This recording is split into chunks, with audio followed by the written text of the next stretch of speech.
Hello and welcome to the podcast. Unfortunately, co-host extraordinaire John Micton is not with us today. He had a dental emergency, so obviously we all wish him well. He thought he was going to get out in time, but it looks like he won't. But nevertheless, we've got a great panel today. We've done a few discussions with groups of tech directors talking about the countries they live in and the individual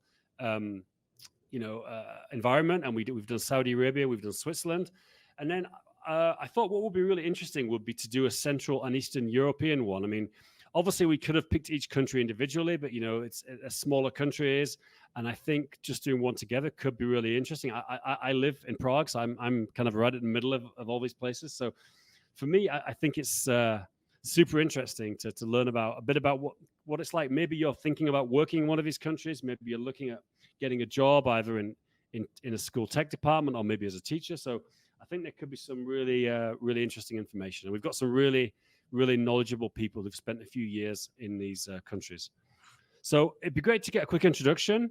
We've got two Brians, so why don't we start with them first? First of all, Brian Farrell, could you just let us know who you are and where you're based?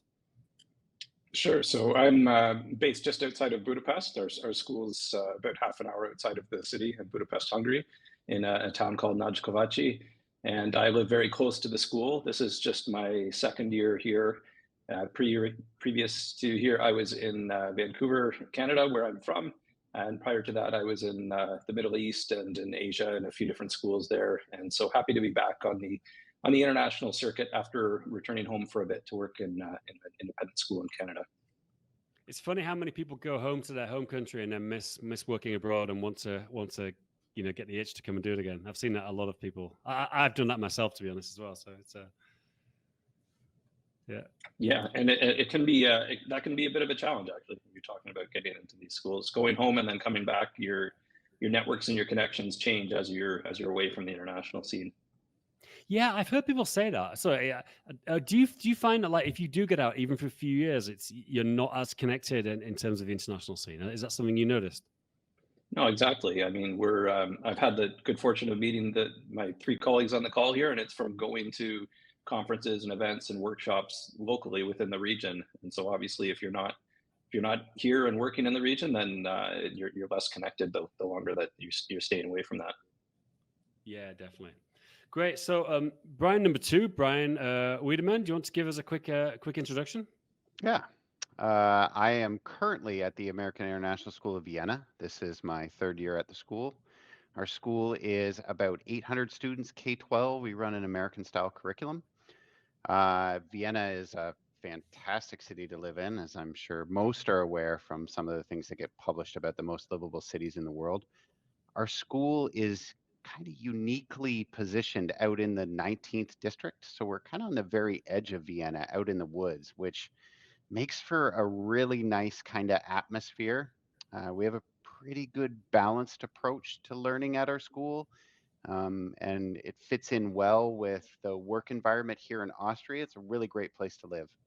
Before being here, we lived and worked in Riyadh, Saudi Arabia, and Abu Dhabi, the UAE, and we spent a bit of time in South Korea too. So like the other Brian with an I, also from Canada originally, but we've been overseas almost 2 decades now, working in international schools. Interesting.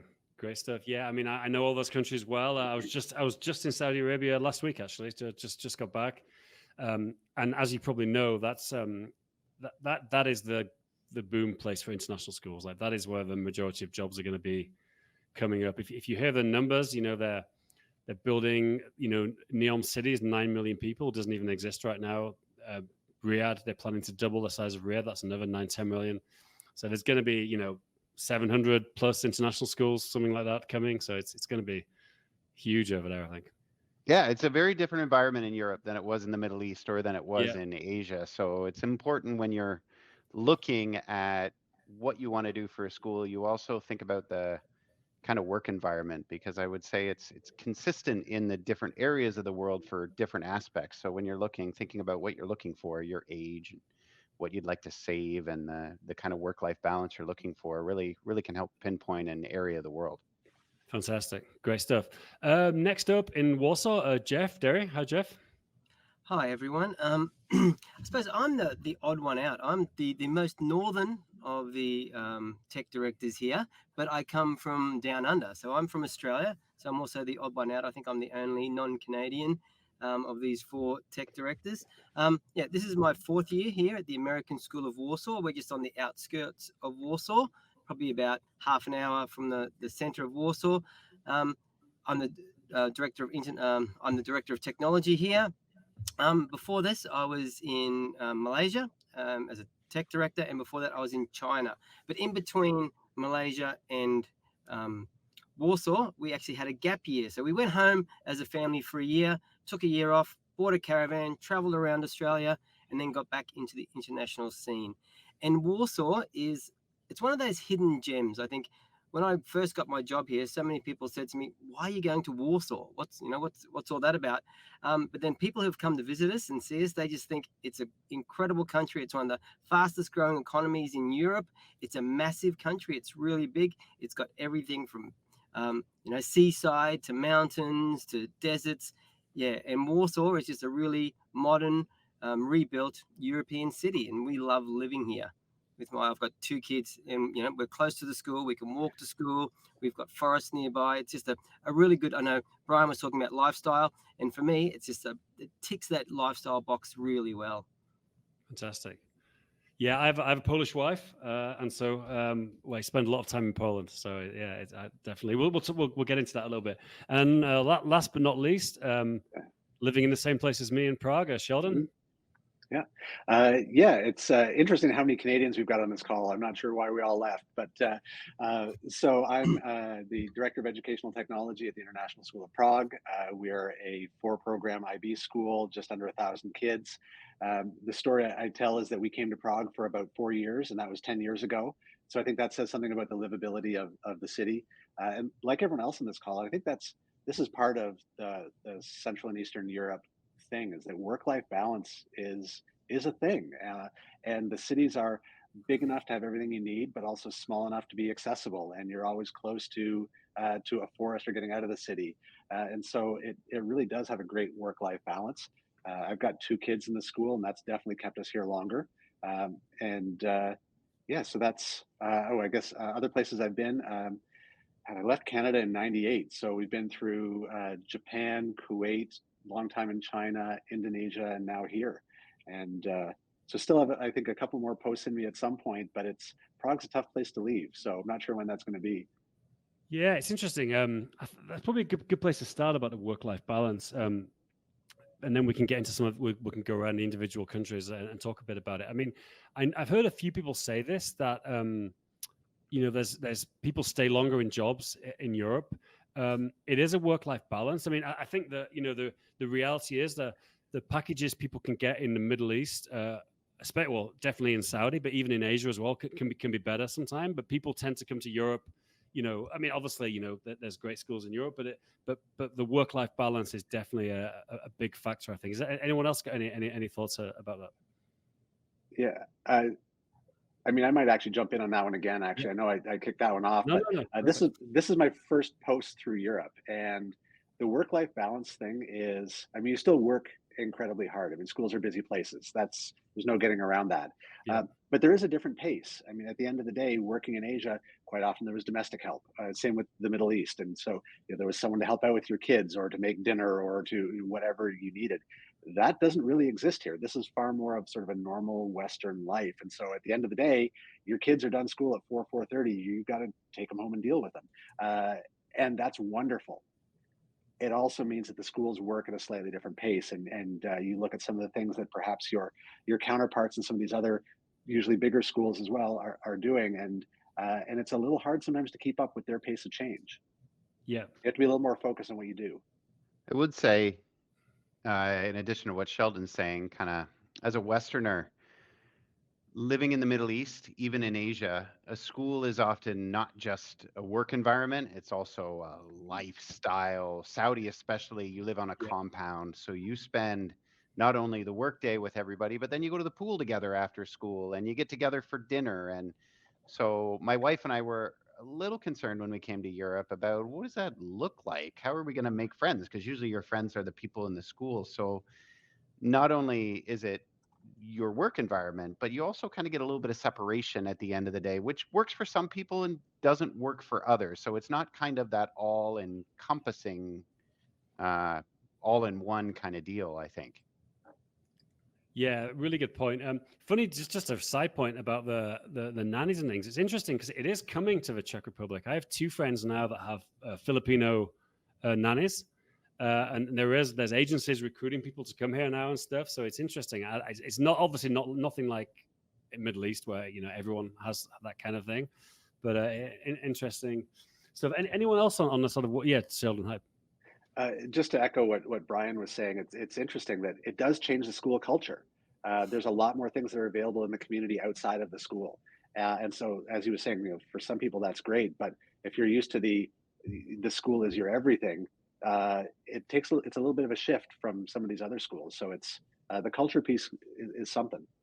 Yeah, definitely. I'm just going to echo what both Sheldon and Brian have said. I think with it also comes some freedom. Like, I mean, in Malaysia, it was very much a bit like the Middle East. Obviously, we were compound living, so so your neighbours would be your co-workers.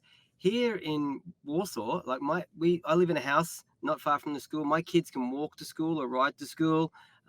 Obviously, there's other parts of the world you couldn't do that.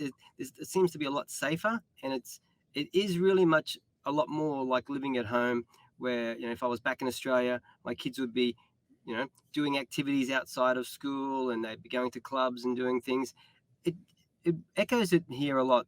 That's exactly what life in Warsaw is like. The other thing is that you also blend in so well. I mean, as a white old man, I stood out in China. I stood out. I've got feelings, Jeff. Don't insult me like that. Yeah, but yeah, you stand out in these countries, and people know straight away that you're an expat. Here, living in Eastern Europe, you just sort of blend in, and people don't know. So it's sort of there's a bit of freedom with that as a person living overseas and working overseas. That one's a double-edged sword for me, Jeff. I agree with you. You can blend in as long as you keep your mouth shut.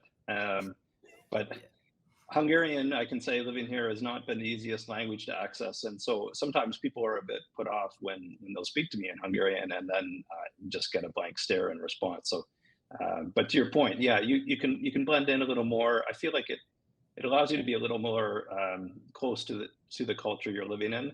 I'm in the much same situation as you. I'm in a house that's a 15-minute walk from the school, and my neighbors on both sides are Hungarian locals. And on one side, they don't speak a word of English, and that's been really fun for us to. It's a beautiful couple that tries to talk to us when they're gardening, and we figure stuff out. They can't understand us, we can't understand them, but somehow we've managed to communicate, which has been really fun. I think that's a really interesting point about language, because I mean, with the exception of Brian in Vienna, which is relatively a pretty easy language, and I did it at school. Like, I mean, Hungarian, Czech, and Polish are very hard. Polish and Czech are Slavic languages.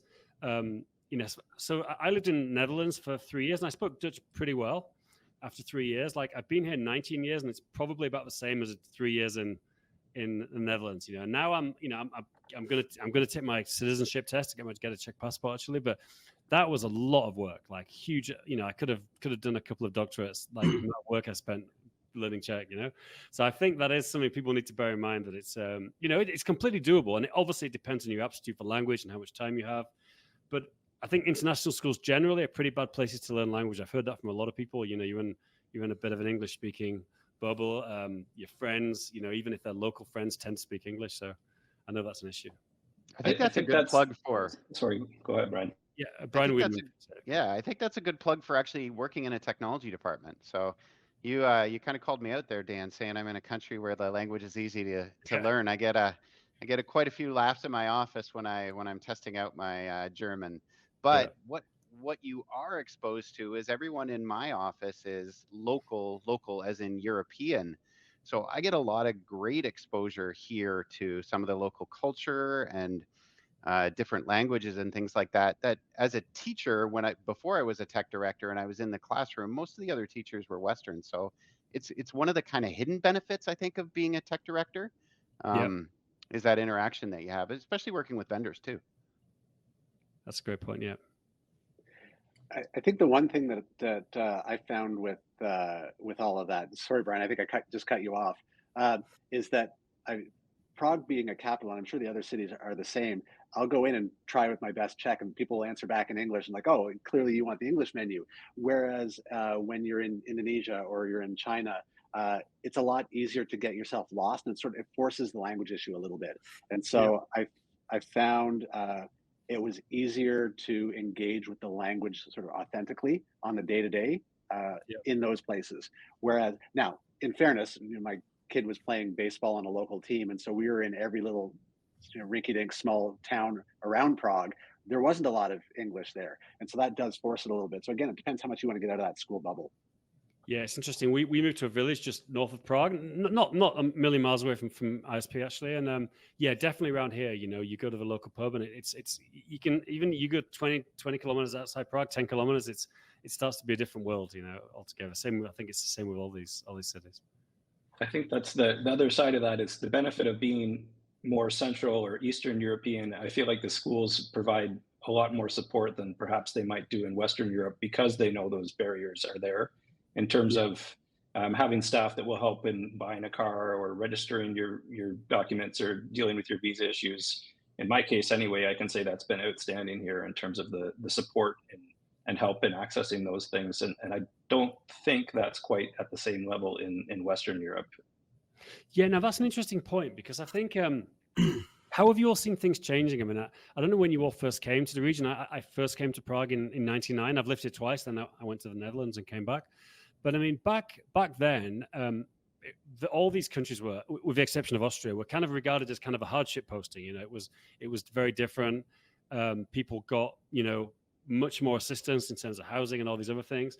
But I think I've seen it become much more like it's still a little bit different from, say, Western Europe, from, say, Germany, Netherlands, France. But I think it's becoming very much on the same level. And the way, the help you get is becoming similar to those countries. Has anybody else seen that? Or feel free to disagree with me. I would really challenge that notion that, say, Warsaw is a hardship post. I mean, it still might be seen and people don't know about it. But I mean, it is. I mean, we do get the same support that Brian does. Like, when I bought my car, the school basically did all my paperwork for me. Like when my insurance is due, the ladies in the HR office will ring me up and say, look, can you come down and pay your insurance? And the people come here. So you get lots of support, but it is really an easy, as Sheldon was alluding to before, you're in a capital city. It's a really easy place to live. There's really good transport. There's really good, people speak English. And if they don't, they'll be so apologetic and they'll find someone who does. And you're in the middle of Europe, really. I mean, it's so easy to get to other countries. I can hop on a plane and be in, Sheldon or Brian's city within an hour, or I can drive there in, 4 or 5 hours. It's just, and it's cheap is the other thing. It's sort of, So that whole idea of a hardship posting, is I think I've been here 4 years and it's just been really easy. I think it was a perception, though, that was much stronger early. And even then, I don't think it was really true. I mean, when I came here in 99, I was with Deloitte. I was an IT consultant. I wasn't working for a school. And, it was, you kind of got the same assistance as if you were going to work in, Central Asia or Russia or something. And it was just so easy to live here. I never had, even back then, when there was no shopping centers, there was no shopping malls, it was very different. But even then it was super easy, I thought. Yeah, I think, living in Vienna, again, great place to be. But I think any smart school these days knows that they got to provide those services if they want their people on campus during the day, right? Like if you're a school and not helping with visas and not helping with cars or housing or anything like that, that's time you're losing those valuable people. And I'm not sure about the other cities, but Vienna is a Monday to Friday, 9:30 to 4, maybe. If there's a holiday on Thursday, Fridays, nobody's probably around, and everything's closed on Sunday. So, getting all that stuff done, the school's got to help out if they want you to be around. I think it's a good indication of a good school too. Sure. And I think what you're talking about there, I mean, that whole idea of work-life balance isn't just in schools; it's in the local culture as well. And so, for some of the spots in Asia, there was always an amount of money to get something done if you needed it done, regardless of the time. That's not true here. There are some things like, getting your dishwasher fixed or something like that. It doesn't really matter how much you're willing to pay it might not happen on a Saturday. And Yeah. so that help from the school is super important.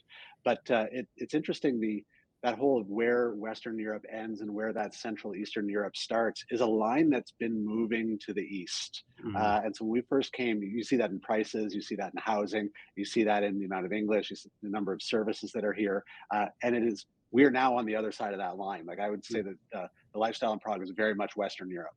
And you see that in what you pay for things. So I'd say, and that's something for people thinking of moving to one of these places. It's a really important point. Like it's not as cheap as you think. I mean, if you take Prague, for example, which is, I know all your countries a little bit, but Prague by far the best. I mean, it's cheaper than London. Let's say food, going out, housing, things, but it's the same price as like a second tier kind of English city now. Maybe a second or third tier. It's regional city in England. It's not that different here in prices now.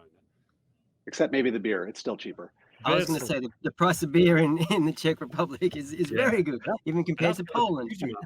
So back in 99, it was 8 crowns, which back then was 50 crowns to the dollar, so 20 cents in 99. It was insane. Like you just couldn't spend your money on a night out. It was amazing.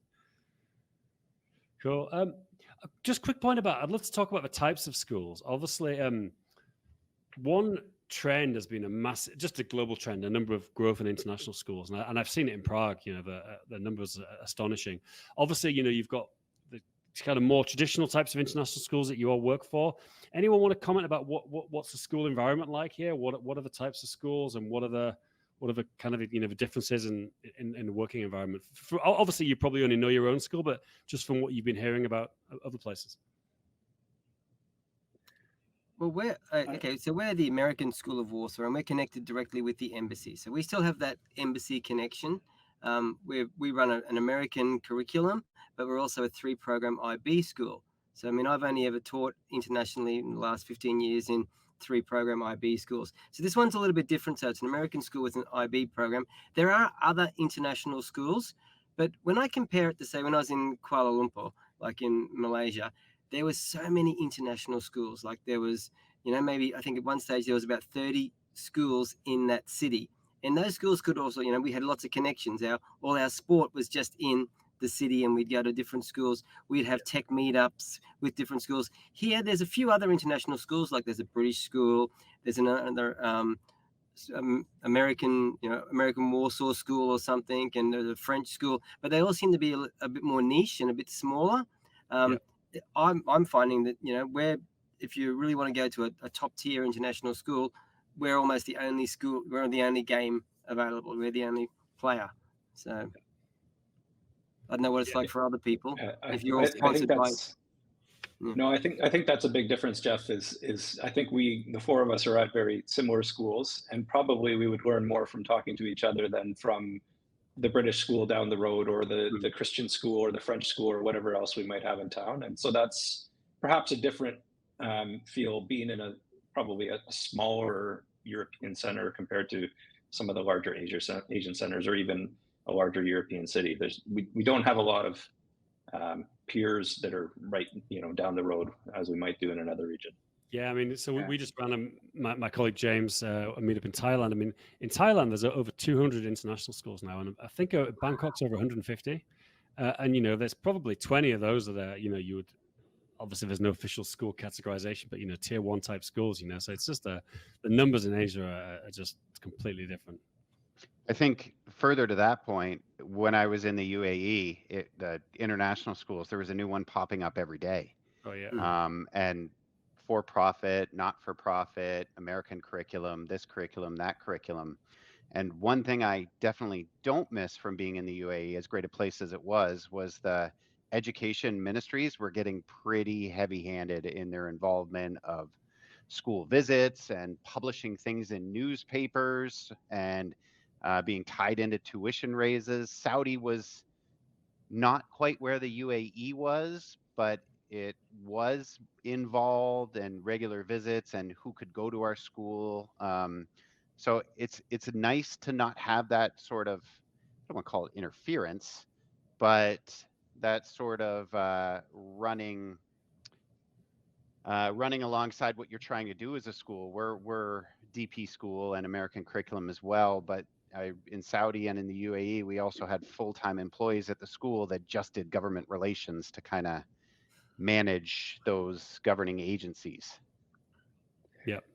Interesting, Yeah, Brian, about UAE. I mean, you probably all know about Ofsted. It's the regulator in the UK. I mean, just the name Ofsted will strike fear into the heart of anyone working to a school. I mean, it's like horrific. I mean, I've been at a school in England when an Ofsted inspection was coming, and like saw two teachers crying. It was like, but all the ex-Ofsted inspectors went to work in the UAE ministry. So that whole ministry and that whole culture is based on Ofsted. So that's why it's kind of like that.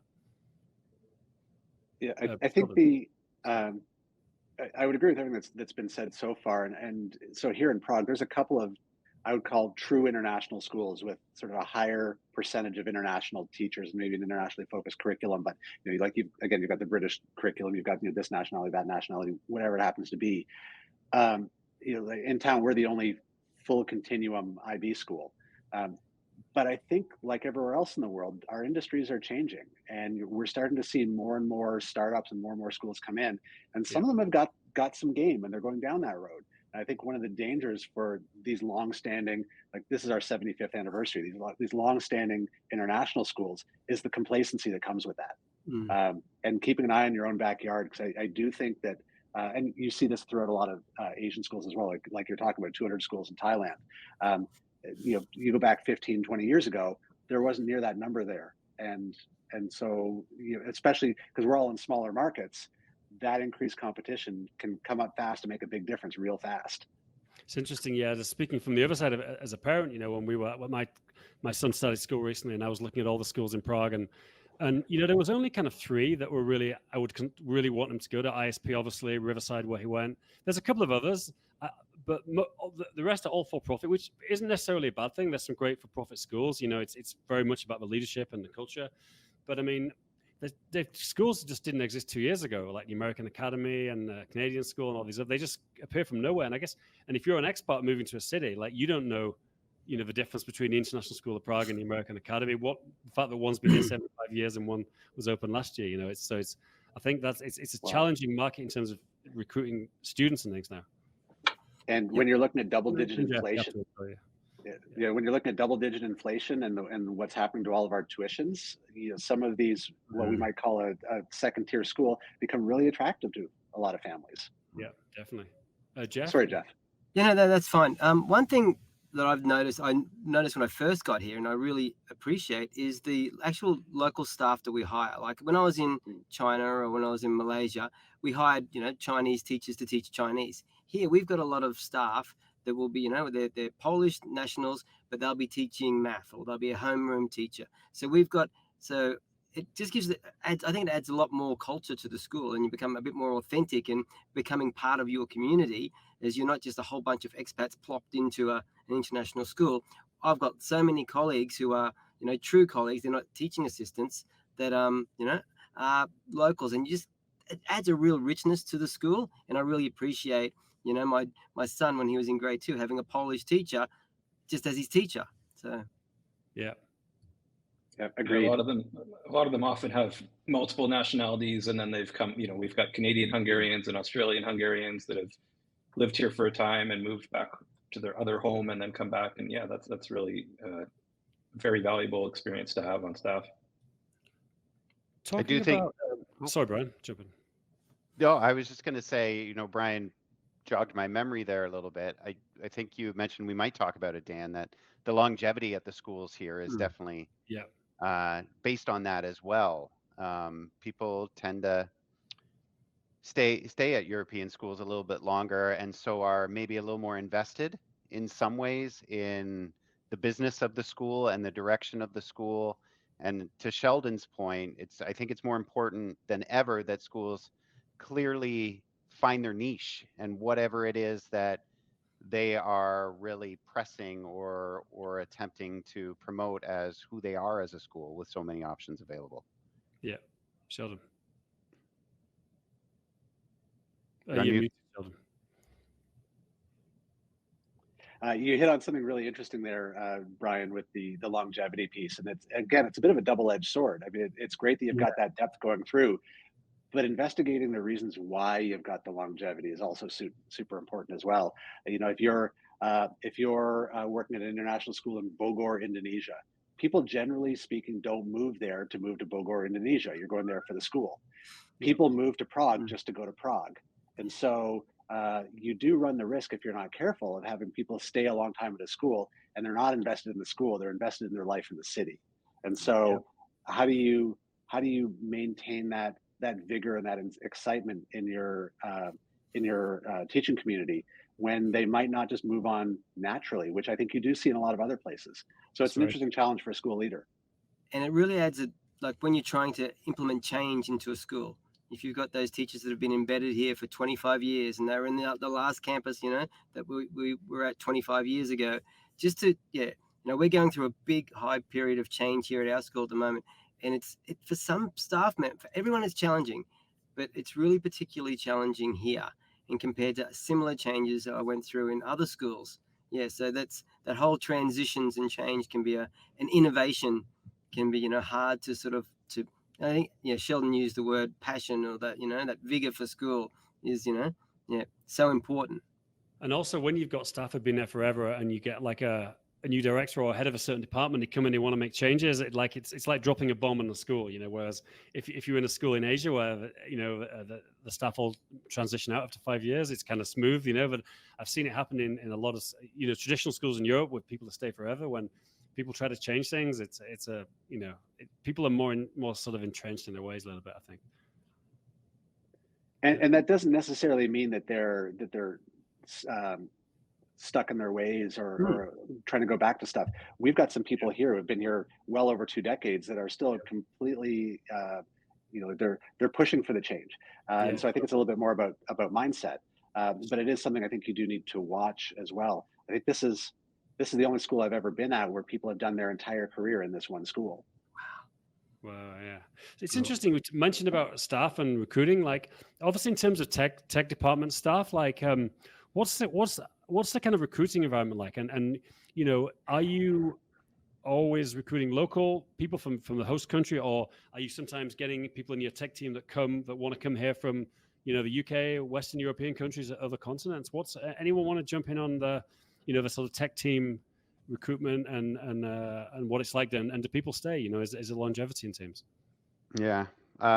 My job so we have 6 members in our team, 6 tech team members. They're all local hires. So mine is the only one in my office that's an overseas contract. And then we do have 1.5 tech coaches, but we tend to hire on local contracts, which means somewhere within Europe. But we've got a lot of diversity within our department. So and I know I've talked, I think, with all these gentlemen at some of our tech directors meetings about finding skilled tech people to work in a school. Teachers, okay, great. I don't want to say no problem. I'm not the principals. They might disagree with me, but finding skilled people is really difficult in tech, in a school environment for the tech office. And so we tend to hire based on trainability rather than existing skills. So if they have the right mindset, the right attitude, we'll figure out how to train them in whatever the role is, rather than trying to find someone who's got the skills that we're looking for. I think it's a real problem. I'll use the word problem, not opportunity, because it's so tough to find those skilled people to work in a tech office. Yep. I think there's a lot of competition out there, from other industries and other, we're competing with the companies. And like I've got, staff that could probably get an extra 50% on top of their salary if they worked somewhere else in Poland. And especially with the, with the war in Ukraine, a lot of, that was such a tech hub, that a lot of that work is moving elsewhere, and it's, coming to this part of the world. So it's hard you've got to offer, I think, the staff something else. I agree with Brian. We look for trainability. People that might not have the skills yet, but we know that they can get them. But you've also got to offer extra. I think something like that, and community is a big part of that. If you're part of our team and our community, and there might be a few extras, like you got the school gym you can use, you got the school swimming pool.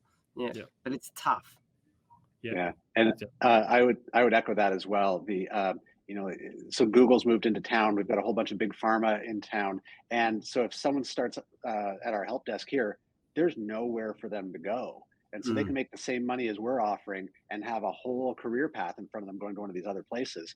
And so we find it really hard to compete with that. And so to Jeff's point, it's back to that work-life balance thing. So we're hiring people also maybe a little bit later on in their careers who are realizing, this working in a school thing where if my kid has something going on at their school, I can actually leave it at 2 o'clock and go see my kid's thing, which they might not be able to do if they're working for a Google or a Microsoft or whatever. So it's finding what value add you give, because it's probably not going to be in career path or in package. Yeah, definitely. having some flexibility around. We've been, working from home more often when it's possible, as long as there's projects that can be done. That really helps. I think all of our schools are somewhat unique also in that, unlike perhaps some places in Asia, we're all slightly outside of the city. For some people, that's great. For others, that means it's a bigger commute because it's that much farther away. But we've faced many of the same challenges. One thing I've really appreciated here is our school has a local scholarship program as well for our locally hired staff for their children. And so each year that's open to local staff to apply for. And it really then obviously incentivizes those local staff to want to keep working and improving our school, because they'll have the opportunity to have their children also coming to the school. So that's a huge perk. Now, obviously, we can't do that for everyone, but for those that are able to get that scholarship for their children, that's hugely impactful too. Yeah, it's interesting on the recruitment. My first one, my one and only job in education was in Prague. I worked for the Anglo-American College. It's a sort of from 16 to 18, but mostly higher education. And I worked there, and it was just I love the pace of life. I love the academic year, the way it goes. But I think you've got to hire people, sell them on that as being a benefit, haven't you, as well? And also sell people on the fact that, look, if you want to work for an international school, you could potentially go to another country and go up to be a tech director, if you're willing to move. It's finding people that might actually want to move between countries and get that, because given the sort of very strange system that exists in international schools between local hires and foreign hires, there's often not the opportunity, like Sheldon mentioned, in their own school to get the kind of foreign high package, but there is an opportunity for them to get the skills and go to another school. Because a lot of our skills are really niche skills too. And I think about my systems people, like the fact that I've got someone who can take Power School and modify it and, build something out of it, or I've got a person that just knows, how our school works so well and knows how the subjects work and how this works with this. I mean, they're not skills that these people can sort of, maybe take into another place. So to find someone to replace them with that skill set, like to find a Power School person can be really hard. Or to find, someone who knows our school or knows the school systems, they're not widely used outside of international schools. So that's an extra challenge for us as well. Yeah. And so one of the other things that we started exploring a little bit more is the younger than post-secondary folks. So some of the gymnasium kids who are 16, 17, 18 coming out with network certifications. And they're looking to earn some money before they go off to college. And so can we get them in young, have them work part-time for us while they go to school, or whatever it happens to be, but it's tapping maybe non-traditional sources of staffing. Yeah. Very good point. Yeah, I think when we were recently hiring a new Veracross person for our school, Power School Veracross, we ended up hiring someone internally, but a lot of the candidates were looking for flexibility in hours and flexibility in working remotely, which I think is another one of those challenges for a school. So much of what we do is in person and helping kids and being around. And there's a little bit more flexibility in our office for sure, but not what you're seeing in industry across the world. So yeah, you got to find those other kind of perks that you can give to help out, because maybe some of the ones that are available in the tech industry aren't quite the same in schools. I think it also really helps selling it as a school and a place where what we're doing is good and beneficial and altruistic for the community in general. That does speak to people. And I think, Sheldon, when you were mentioning people later in their careers, sometimes if you're maybe a little burnout working for a Google or a Microsoft or whoever, having a different purpose can really make a difference as well. Definitely. Yeah, for sure. Great, guys. I mean, obviously we're coming up against the time sooner. So maybe a couple of quick things. It'd be interesting to talk about, what laws and regulations really affect you. Obviously, GDPR. You're all in the European Union. That's a huge thing. As I mentioned at the beginning, it's interpreted very different in different countries. So it'd be great to see how, like Germany would be the most extreme in terms of, or maybe Brian, you'll tell me Austria is the same, but people are paranoid about it and everything goes via the workers' council, and then other countries have got much more relaxed, and also other countries have like local tech regulations and laws and privacy laws. So anybody want to jump in on the perspective from their school and their country? I'm happy to get Yeah. it started. Coming from Saudi, it was a huge shift for me, and I remember working there and hearing about it, being like, "Ooh, not that I totally agree with it. It's smart. It's something that needs to happen, and it is ultimately beneficial. But it's an everyday thing in school. GDPR. It's an everyday conversation with teachers not understanding and helping them understand, and students and parents about why we can or why we can't, or why it takes that much longer to get a software. I find Austria is pretty restrictive. Brian and I were recently having emails back and forth about our GDPR notices and what are you doing and what does that look like? Because it's all kind of gray, some of it, and so you need to interpret what does that mean for a school in your specific context, which I think is a benefit. But yeah, it's I don't want to say it's a full-time job, but you certainly could make it a full-time job in just GDPR. And maybe that's not a bad thing, but Brian, it does. in Austria, is it similar to Germany, where I was just talking to school recently, where you have the workers' council, which has got a lot of power, made up from the employees, and they have, if you want to implement a new system, they have to approve it. The workers' council has to say, okay, we're satisfied, this is, correct on privacy. It's not taking away someone's job. Is Austria like that, or is it a bit more relaxed?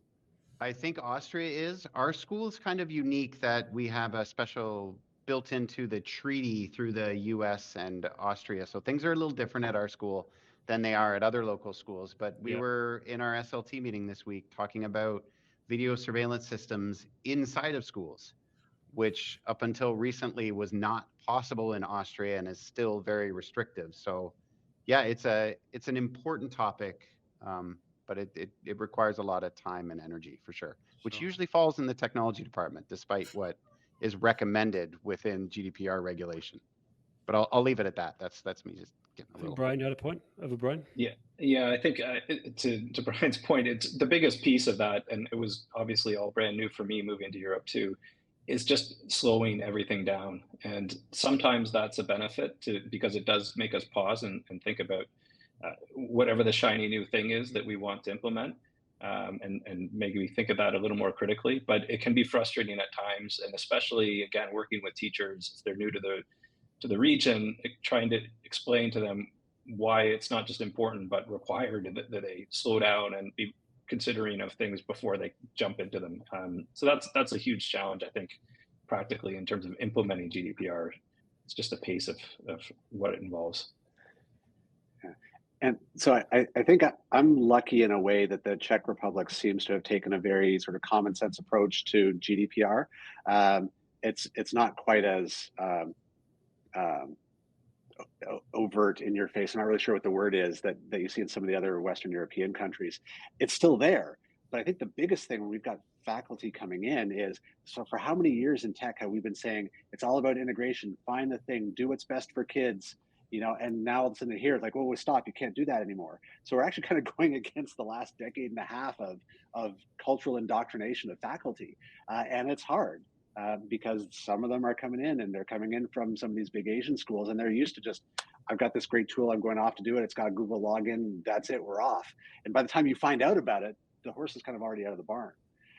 So I think for me, that's the biggest challenge is, because I don't want to be the gatekeeper standing in front of these things, even if I could.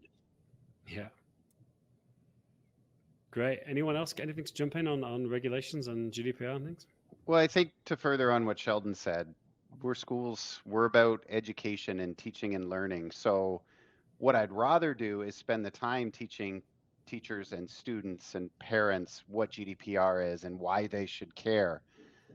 But the reality is that we have so little time to get in front of our teachers and do PD with them. I don't want to spend it on passwords and GDPR. I'd rather spend it on best practice in classroom. So yeah, it's an interesting spot where it's important and we'd like to do the teaching and learning, but finding the right time with all the other initiatives that we're doing in the school can be difficult.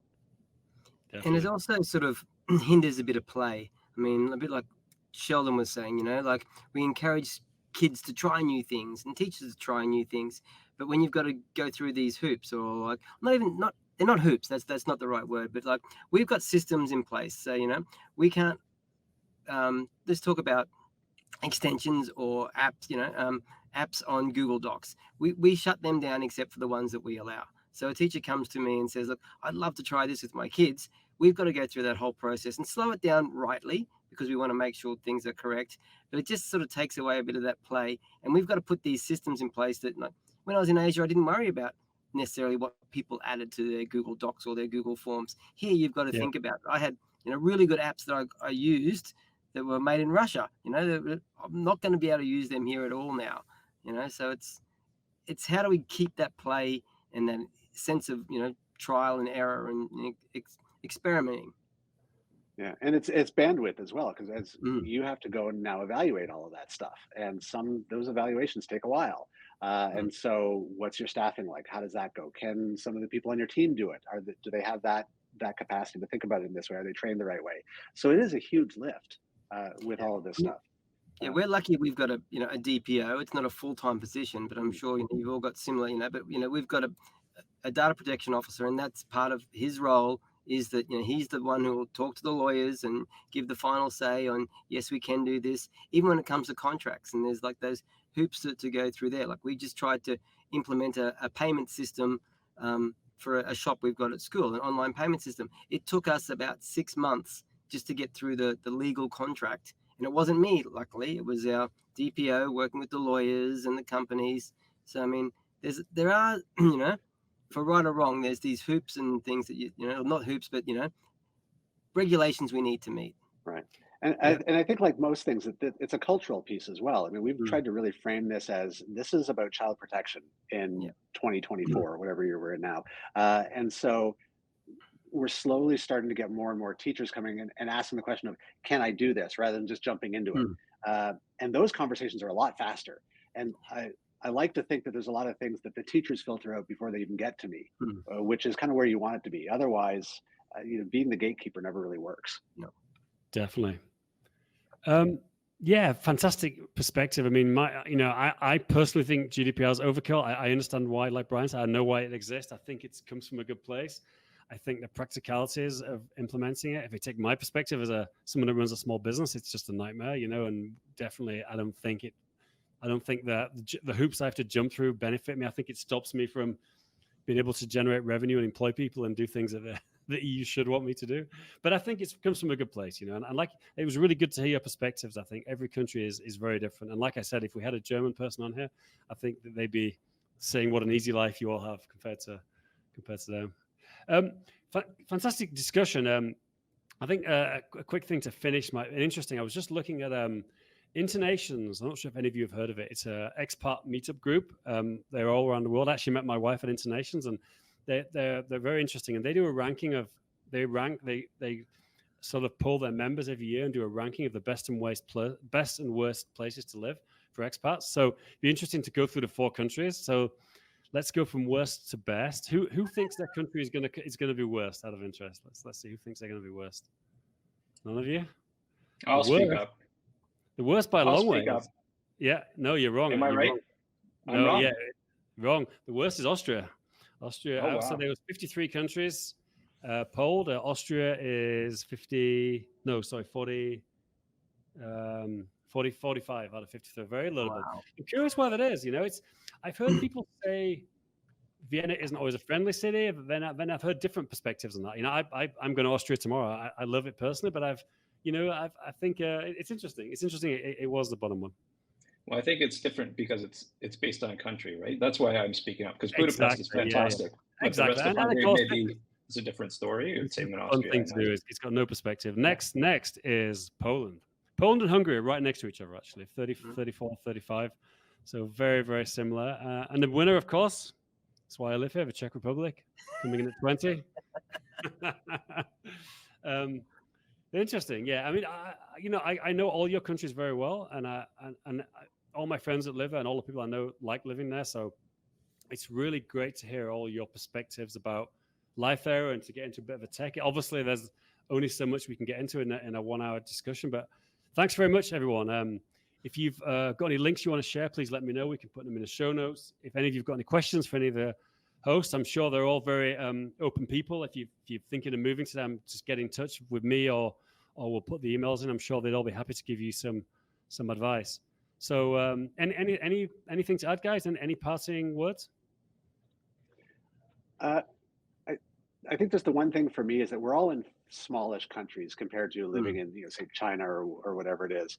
And so I don't find I've got a big in-country network anymore, but the regional network is strong. I mean, these are the guys that I call if I've got a question about something. So the networks are still there, even though the geography is kind of fractured a little bit.